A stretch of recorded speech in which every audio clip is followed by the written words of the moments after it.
qisqa qilib eng ko'p tushadigan savollarga javob beraman. Demak, birinchisi qizlarga tegishli, meni lichkamga uzoqdan gapni olib keladigan, sevib qoldim sizni, boshqacha ekansiz, gapirishlaringiz seksualniy ekansiz, birningiz teshigini yirig'i, chiroyli ekan, u bu Amerikaga qanaqa qilib ketsa bo'ladi deydigan qizlar ovora bo'lmanglar. Men hech qaysi qizni chaqirmayman bu yerga. Menga foydasi yo'q unaqa qilib uzoqdan meni o'rasam, xuddi men sizlarni Amerikaga olib keladigan degan xayolga ham bormanglar.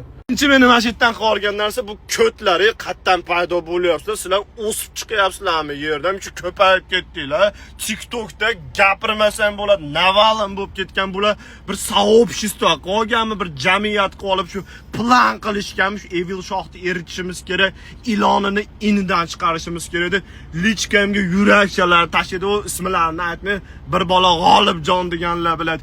Haligi temamisiz deydi, istoriyalar tashidi, aql erkaklar bilan bir-biri bilan o'pishgan va hokazo akalar. Men bolalarda chichar teshigiga qiziqmayman. Men ko'ynaman edi, men testosteronoviy mujikman, men miyam joyida, psixologiyam buzilmagan. Birinchi meni mashitdan qilib olgan narsa bu internetdagi tilanchilar. Men qo'shnimni iti o'lib qolay deyapti, tashag'ini tomiri tortishib qopti, shunga yordam berib yuboring va iltimos, men milliarder bo'lsam ham hech kimga internetda pul bermayman. O'zim ko'zim bilan nimanidir ko'raman, bunday qilib. Ash narsani ko'rganimdan keyin yordam berish kerak ekan deyman. Shunday realniy muhtojlarga.